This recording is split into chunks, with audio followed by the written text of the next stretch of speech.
اسمع كده الهبده دي.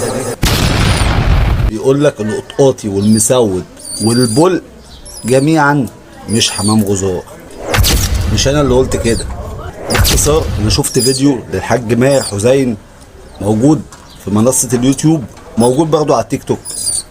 بيقول لك حمام الغزار المصري 5 بيبان.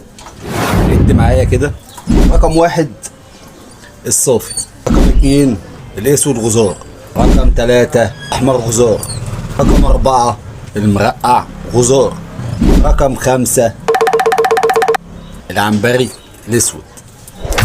اكد على ال5 بيبان دول في الفيديو، وهو اللي قال كده طبعا مش انا. طيب ينفع نقوله ان القطاطي مش من ضمن الحمام الغزار؟ الله اعلم. ينفع نقوله ان البل مش من حمام الغزار المصري؟ يمكن.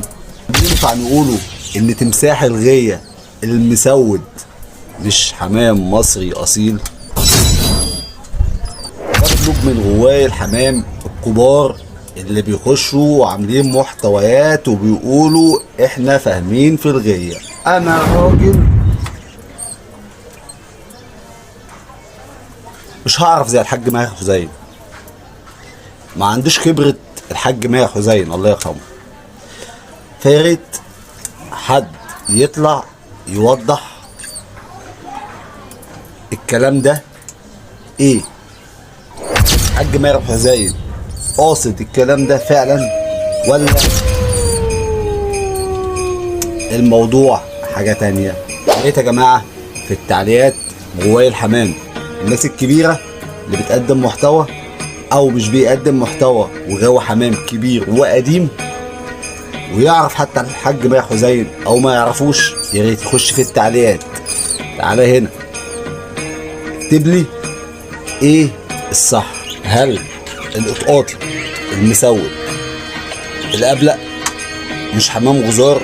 يا ريت توضح لي الكلام ده. دلوقتي وصلنا لنهايه الفيديو. لو مش متابعني اعمل متابعه. شايف القلب ده؟ دوس عليه خليه احمر. ما تنساش التعليقات عشان نستفيد، الناس تستفيد وانا شخصيا هستفيد. سلام يا غاوي.